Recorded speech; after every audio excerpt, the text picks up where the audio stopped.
In the middle of Delano, when the streets go quiet and the fields stop moving in the cold night wind, there's a story older residents still whisper about near Our Lady of Guadalupe Church. Some say it's only a rumor. Others swear they lived it. The church has been part of Delano for generations, serving farm worker families and the growing Mexican-American community.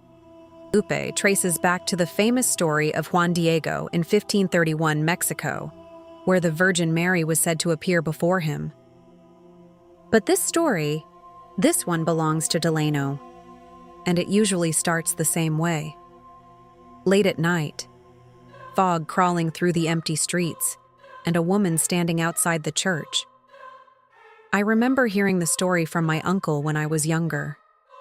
He worked security near the area years ago and would drive past the church almost every night, around 2 or 3 in the morning.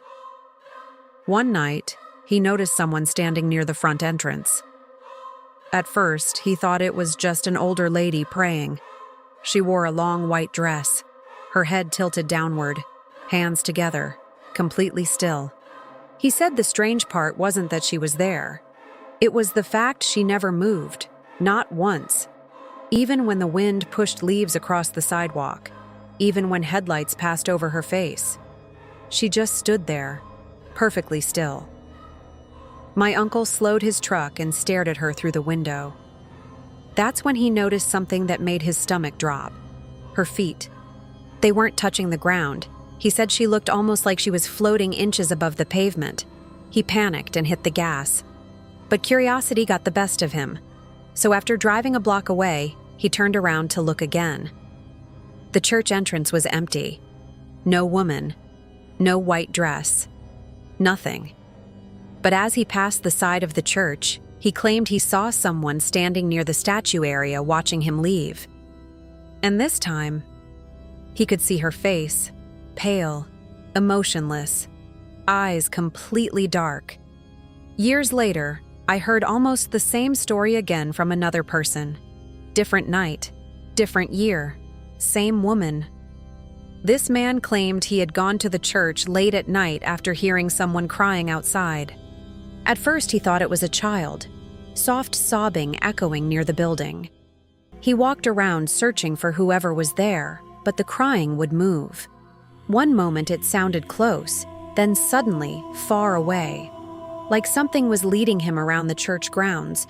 Then he heard it directly behind him, a woman whispering in Spanish. ¿Por qué regresaste? Why did you come back? He turned around fast. Nobody there. But near the church doors, he saw a woman dressed in white staring directly at him. He froze. She slowly lifted one arm and pointed toward the church entrance. Then the lights inside the church flickered. Once. Twice. Then complete darkness. He ran to his truck and never came back at night again. People around Delano have different theories about who the woman is. Some believe she's connected to old stories about grieving mothers who prayed endlessly inside the church, after losing family members working the fields. Others think she may be tied to the deep religious devotion surrounding Our Lady of Guadalupe herself, appearing silently to people during moments of fear or guilt. And some people believe the spirit only appears to those carrying heavy problems in their life, like she's watching, waiting, judging. But the creepiest part of all? There are people who claim if you drive past the church late enough at night and stop for too long, you'll see someone standing near the entrance in white, head lowered, hands together, not moving. And if you stare long enough, she slowly raises her head and looks directly at you.